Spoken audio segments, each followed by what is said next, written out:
দেশ পরিচালিত হইতেছে আমরা বুঝতে পারতেছি এই অযোগ্য ইসির দ্বারা। আজকে আলগি ইউনিয়নটা হচ্ছে ভাঙা থানার এমন জায়গায় যে থানায় আসতে তাদের হাইটে হাইটে আসতে হয়, কিন্তু সেই জায়গা থেকে থানা পাঠায় দিয়েছে সালতা, যেখানে 100 টাকা ভাড়া দিয়ে যাইতে হয়।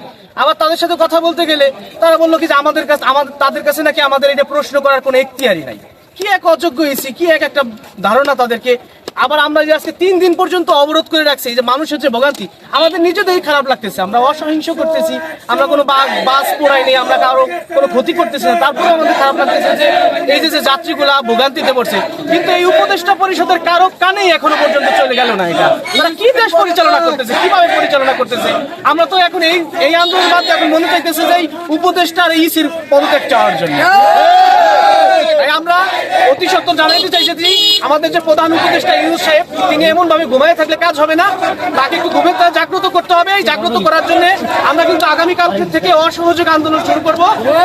আগামীকাল পর্যন্ত না যাওয়ার আগে আজকেই যেন আমাদের প্রধান উপদেষ্টা তাদের ভাষণের মাধ্যমে আমাদের এই ভাঙাকে পুনরুদ্ধার করে, আমাদের এই ভাঙার 2টা ইউনিয়নকে আবার ভাঙাতে নিয়ে আসে, এই আশা ব্যক্ত করে আমি আমার বক্তব্য শেষ করছি।